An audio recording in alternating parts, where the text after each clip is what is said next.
So what I want to talk about this evening is no contact and what exactly the narcissist will do when you go no contact. Now, when you initially break up from the narcissist, it's really important that you go no contact or extreme modified contact if you have children, but there are absolute strategies and ways that you are able to do that. And it's a key factor in how I coach my clients as well, to ensure that they still feel like they're being a good mum or a dad, but they are still putting their mental health first and not the children in the middle and all of these back and forth messages, which is invariably what happens if you keep having contact. And the reason I know this is because I have been there. And probably for the first 2 years of my breakup and divorce, I would say it was back and forth, because the immediate thing that you want to do is to react.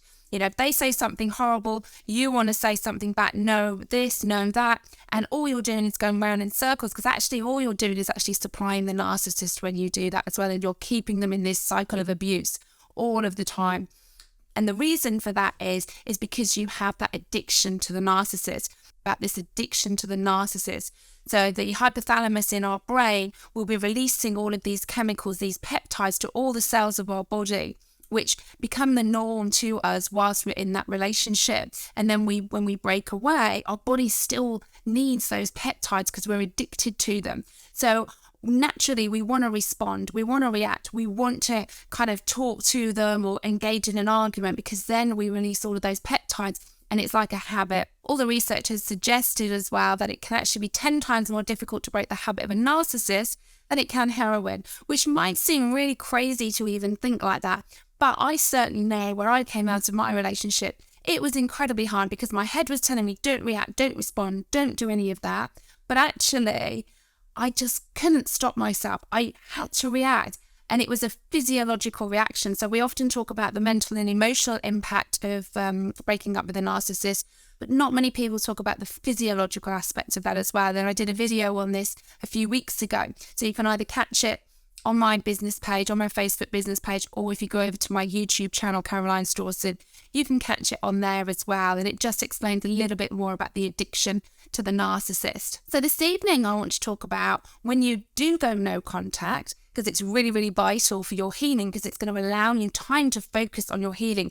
If you're constantly having a supply all of the time and you're back and forth, you're hindering how fast you can heal. And by going no contact or extreme modified contact, it's really, really going to help and accelerate your healing and recovery. So I've written down 7 things the narcissist will try to do when you try and implement. They are things he's not going to like it, or she's not going to like that you're doing no contact, because it means obviously they are losing some control. They're losing that supply. So there are 7 main things that the narcissist will try and do when you start to implement no contact or extreme modified contact as well. And if you ever need any help in knowing how to do that and the best type of strategies, then obviously pop me a message. I can either add you to the group, and obviously we speak about it in my private group quite a lot about how to go and no contact. And then also one-to-one coaching with me, where I really, really look at a specific strategy for you with the parameters and getting to know you, your circumstances, how your ex is behaving, and how we can then formulate a no contact plan. And obviously what in those moments where you feel like you want to respond, you message me and we work through that together. So we work through that addiction of wanting to message together. So you're not on your own with all of that. So the first thing that the narcissist is going to do will be to make out they are the ones that have gone no contact. So when you decide to go no contact, what they will do is they will go around to tell everybody else, I'm blocking them on social media, I'm eliminating them from everywhere else. You know, I can't stand talking to them anymore because they're crazy. So they will be the ones that will make out that they have gone no contact with you. And the reason why they do that is because they know if they say that, it's going to really annoy you even more because you're the one doing it. But again, when they say that, it almost looks like they are the victim in all of this. And that's an incredibly hard thing when you're breaking up with a narcissist, because they act like the victim and it's like you are the crazy one, which is why many victims of narcissistic abuse start to question, are they the narcissist? But it's all about the projection from the narcissist onto you with this. So when you decide to go no contact, however you decide to do that, they will make out they are the ones doing that, blocking you on everything, but telling everybody that they are doing that as well. You might go quietly into doing that. They will announce it. So again, people will feel sorry for them. They will think they are the victims, things that they will do. And because it gets you really, really angry, the natural reaction that you want to do is you want to message them and say, how dare you do that? I'm the one that is not going to speak to you. And then you start a back and forth. And then obviously you are supplying the narcissist. So that is one of the ways that they will try and manipulate and control you into responding with them again, making out that they are the ones that have got no contact before you. So the second way that the narcissist will try and interact with you once you've decided to go no contact is they'll try and message you some way about meaningless situations. So just things enough to try and start a conversation with you. It might be something like you're having a conversation with them and you're kind of immediately reacting to it. And then they'll say, oh, hold on a second, the phone's ringing, or there's somebody at the door. And then they will go off and you'll be thinking, where's the message? Are they going to come back? Are they not? And you're left dangling. That's where the power and control will start to come into play again as well. So what they will do is they will message you really meaningless things, or they will message you things about the children, because they may know that obviously as mums in particular and dads, if you've got the children, that that probably the majority of our Achilles heel, really. It will be the one thing that would make us reconsider about messaging back, because it's about your children as well. And they will utilize that all the time and try and say, have they got their rugby kit, or have they got this, have they got that? And it's, again, just a way to start engaging with you. And this is where you need to be very grey rock, no emotion. And if they are very specific questions that you need to answer about your children, it is one line. It is extreme modified contact with that. There's no emotion. There's literally minimal words in your response to the narcissist there, because they will try to keep sending you these messages, whatever means they can, to try and get you to engage. So it's supplying them again. This is where we need to break that contact so you can focus on your healing and recovery. They will start to feel guilty. They will start to act like, I'm really, really sorry that I've behaved like this. I'm going to really try and be a better person. Maybe I'm going to start counselling. Maybe that, everything you were saying is right. They want you to feel sorry for them. And we often know that many of us coming out of relationships with narcissists will have a lot of codependency issues, and also a lot of us are empaths too. So naturally, we do feel sorry for them to start off with. And that's a really, really hard cycle to break when you're breaking your addiction, and your natural instinct is you feel sorry for them. So when they are telling you all of these things, maybe it was things about their childhood, for instance, they want you to feel sorry for them. And ultimately by that, you are going to engage back and forth as well. And it's just about control. You've got to realize engaging with them is just giving them more supply, and you need to focus just on yourself, of healing that inner trauma within you, so that you can break that addiction, you can break that trauma bonding for you to move forward, because you deserve to be happy and you deserve to live a happier life as well. So the next one, number 4, they will guilt trip you then into feeling sorry for them, okay? And again, this is where they're going to really bring things up from their childhood, because a narcissist, they normally say we don't diagnose NPD, so narcissistic personality disorder, until someone is 18. But it's very difficult to get a diagnosis, because it needs for them to go and actually get a diagnosis. And obviously it's listed in the DSM, in the Form 5, which is the Diagnostic and Statistical Manual for Mental Health that we use for things like personality disorders as well. So narcissistic personality disorder is listed in there with all of the traits as well. But it's very difficult to get a diagnosis, because it's not like somebody who has a cold or a cough and you recognize that and you're going to go to the doctor and they will tell you that you have a cold and a cough. Because the narcissist won't wake up one morning and go, I think I've got narcissistic personality disorder, I'm going to go to the doctors. Because it just doesn't happen, because they don't think anything is wrong with them. They are projecting it always onto you.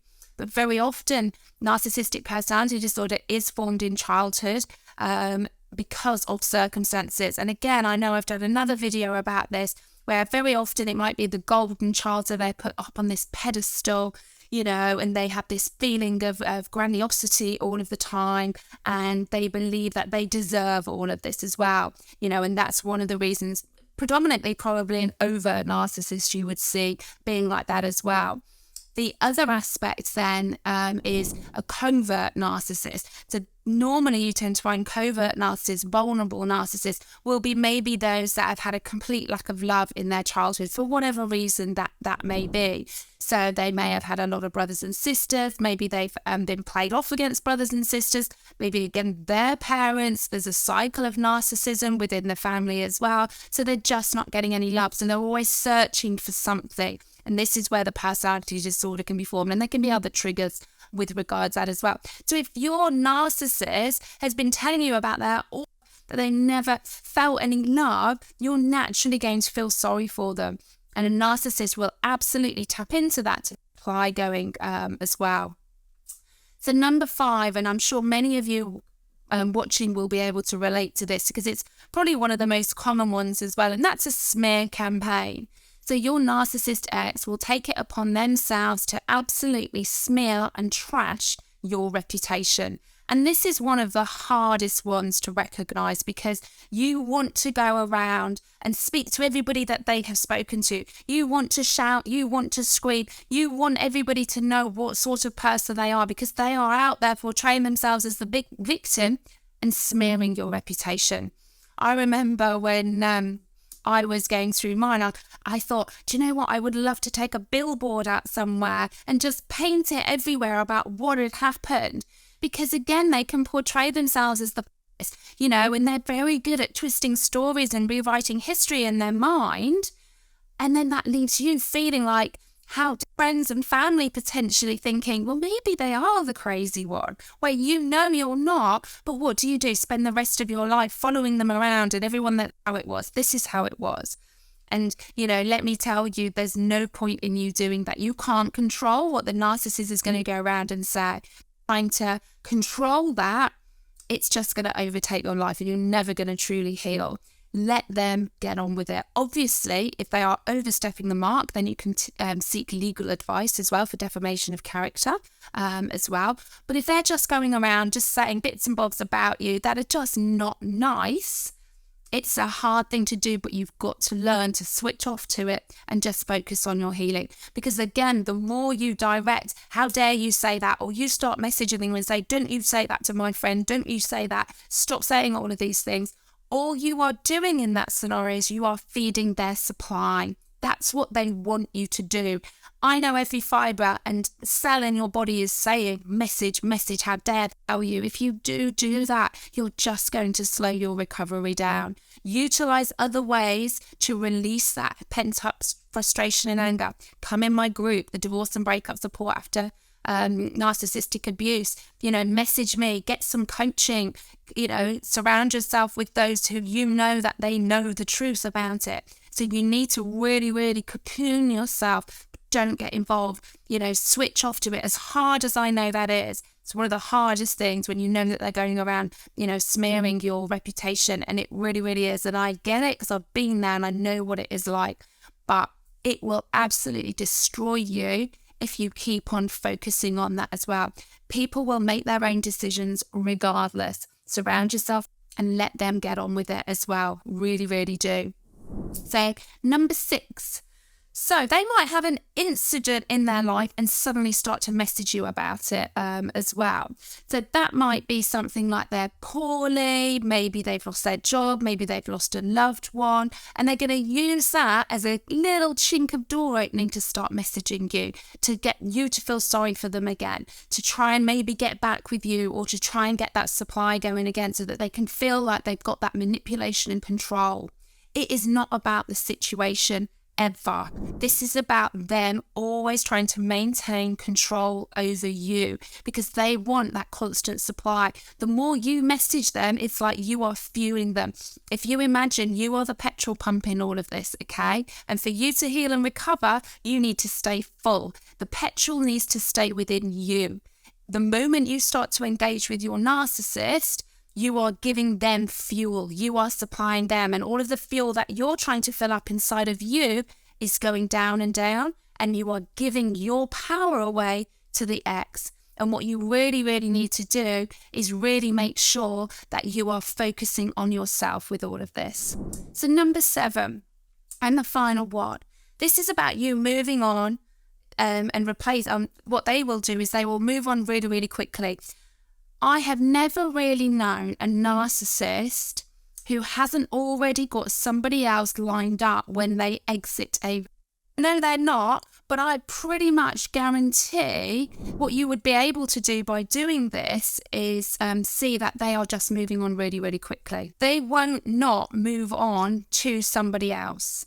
And if they're telling you they haven't found somebody else, I would hazard a guess at some stage you will find out they have. I know for me, when my ex left, it was about I need time for myself. I knew deep down that wasn't true or anything as well, definitely. So, but the more you are supplying them, the more they're going to keep. So by knowing that, it's going to give you power then. And what you need to do is bring it back to you and stop the contact.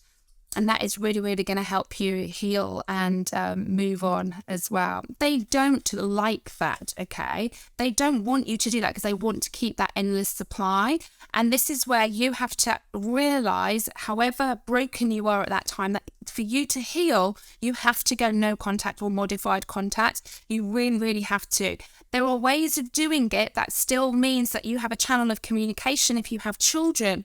Or anything. So Lisa, whether he is in relationship or not, he still insists on text. Try and not reply, but if it's about the kids, look. So my question then, Lisa, is who's actually deciding? For me, Lisa, I would say to you, you block him on text. You remove him from social media, you block him on text. So you send a message right now and you say, I will only communicate via email. You send the text and then you block. When he has the children, you can unblock, okay? Because that means just for a shorter period of time, you may end up with some messaging. Like I said, when I said about the number 2, where he might message you with meaningless situations or things about the children, okay? Other than that, he can email you anything. If you have the children, he can email you. They will not like that. And I understand that because it's a loss of control. That's why you don't send a message to say I'm going to block via text and you wait for the response back. You block. So if they're texting you, you don't know that. And if via email they start saying, no, I'm going to text, I can absolutely assure you, you go to any court in the world about the children and that is email, that is absolutely fine. They're not going to make you have text. They just aren't going to do that, particularly when you can talk about the reasons for your mental health as well, which is of vital importance in all of this. So Lisa, when he still insists on text, who's in control of how you communicate them? He is. It doesn't make any difference whether it's via email or text. It's the fact that he wants text and you don't. So that means he wants to continue doing that because it's a control there as well.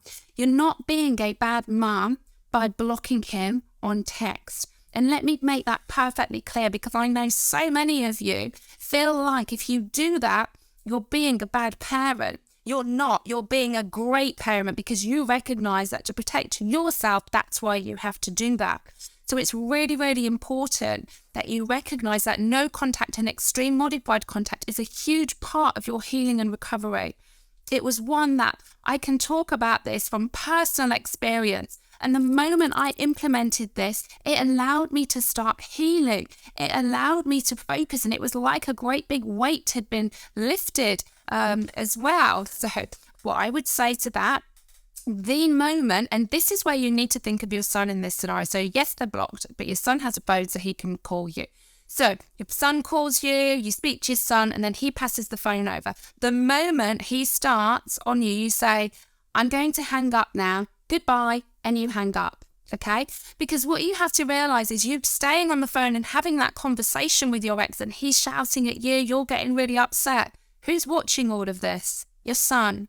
So you hanging up is because you're not supplying him anymore at all. So the last one, for those that missed it, because he had a few interesting comments. I know it's a serious topic, but sometimes it's good to laugh as well, isn't it, in all of this? And that was about how quickly they move on and replace you with a new supply really, really quickly. Yeah, something as well. So quite interesting, isn't it? So yeah, it's really funny because sometimes we get this and sometimes we don't. So yeah, it's an interesting one. So yeah, they will move on really, really quickly. And sometimes that means you kind of feel like, did they ever love me? Did they ever think this? Did they ever think that? Because deep inside, you're kind of thinking, how can they move on so quickly? But what you have to remember is that they have their own issues. They are a narcissist. So what they need is that constant supply. And the moment they feel that it's going a little bit with you, they will go and find it from somebody else as well. So what you tend to find when you see two people break up in a narcissistic relationship is the narcissist will meet someone very, very quickly. Okay, whether that lasts or whether it'll be someone else within a few months is irrelevant. But they will move on extremely quickly. If not, they will already have even before they've exited the relationship. You are left broken. Can I trust again? Will I ever meet anybody again? All of that. And you are left all of these feelings of, I'm going to be on my own for the rest of my life. And you're dealing with all of that. You're dealing with trying to do no contact. You're dealing maybe if you've got children together. There's so many different things, maybe money, all of that. And it feels so hard, okay? And I understand all of that. But what you need to do to help yourself build your strength back up is go no contact or modified contact. It's such an important part of your healing. It's really, really difficult when you want to be a great mum or a great dad and you feel like you need to have some kind of class communication method with them. But can you remember before we had mobile phones as well? Can they be in long-term like mine and still be Absolutely. My ex was a covert narcissist, Carol, and I was with him for 14 years. And I've got ladies that I coach who've been with covert narcissists 27, 30, 35 years. So absolutely, there's no time frame in all of this. If you're supplying them and manipulating you as well, there will be moments of good times as well. You know, when I think about my ex, you know, that we had moments where it was like, you know, this is great. But there will always be those moments again intertwined. And when you look back, you can feel warning signs through. But again, because you will be codependent, because you will have been potentially an empath as well, you'll always try and make it work. You know, it'll be your fault and you will want to make that work. So I hope that helps a little bit with 7 things that a narcissist will do when you go no contact, okay? Because they're going to be like children. They are not going to want that because it's you choosing to do that. You're the one in control doing that. You're stepping into your power and they won't want that. They will want you to carry on texting. They will want you to carry on having communication. You know, they will want all of that because they still need that supply off you. And when you don't give it, they're going to up the game. They're going to maybe do a smear campaign. They're going to tell you some story to try and get you to feel sorry for them. Maybe when they've got the children, that's when they're going to message you as well. But again, if they call you or message you, is it an emergency? No? Goodbye then. And hang up, okay? Because remember, before mobile phones, if there was an emergency, people would have got hold of you. They will get hold of you if they need to, if there was something like that, okay? So you really, really need to look at your space, healing yourself, okay? That's your number one focus in all of this. Really, really recognizing that no contact is important for your healing and recovery as well. And those 7 things that I've mentioned are going to be the things that the narcissist is going to try once you go no contact as well. So be prepared. Knowledge is power if you know what to do with it. So when they try and do all of this, you've got to remember my voice in your head saying, Caroline said that they would do that. And I've just got to stay focused because it's not actually what I think they are saying. This is just about getting a supply again, getting the control again. So I shouldn't feel sorry for them because actually this is part of a bigger picture that if I went back with applying them or if I get back with them, it's just going to happen again because it's just about getting that control as well. Again, we can't control what our ex-partners do, particularly when it comes to children. What you can show your daughter is a loving environment, you know, and empowering her to recognize that we're all human beings and he's a flawed human being. And it's just letting her know that that's one end of the spectrum and you're at the other end of the spectrum as well. And that can be incredibly hard because, again, giving her a sense of self-worth is going to be really vitally important in all of this because what you don't want her to grow up with is those feelings of abandonment. So it's really important for you to really help to build up her self-esteem, her self-worth, for her to recognize what an incredible young woman she is and will go on to be, and that this was nothing to do with her dad leaving her. This was about him, totally about him, not her. So it's just you showing her love and security in the home so that she knows that it was not her fault. It was nothing to do with her. This was about what he did. And it's heartbreaking when these things happen. Because none of us, let's face it, go into a marriage or a relationship and have children with somebody expecting this to happen, and particularly like for myself, I've said I grew up with Ladybird books, happily ever after with your Prince Charming and everything else. And then you kind of think, God, what's that all about?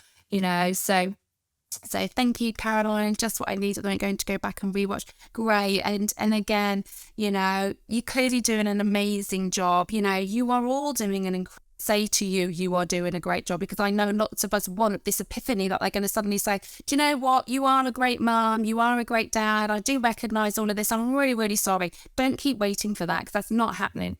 Focus on yourself instead. So take care, everybody. Have a great week. Remember, if you're not in my group, Divorce and Breakup Support After Narcissistic Abuse, just comment below and I can pop you over the link so you can come in there as well, because we often have lots of other conversations afterwards, and that's a private group. This is my public business page as well. I will be back next Sunday night at 8 o'clock as well. So, and if any time you want me to do any topics that I haven't done previously, please feel free to drop me a message so that I can schedule it in and we can talk about it.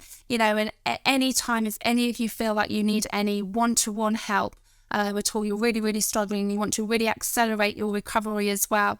I've been where you are, absolutely at rock bottom. So not only have I been there personally, professionally, I coach people lots of these strategies as well. And then I use positive psychology, because ultimately my goal for you all is not to just get back to functioning and the humdrum of everyday life. I want you guys to flourish. We're on this earth for a short period of time, and ultimately I want you to make the most of it. Yes, it's a rubbish time when you're coming out of a relationship with a narcissist, but it's all the lessons that we can learn in the process for you to then move on. And I genuinely mean that as well. So take care, everybody. Have a fantastic week. And just know I'm always at the end of a message. I'm always within my group as well. And, together, I want you to know you're not alone going through all of this as well. So take care.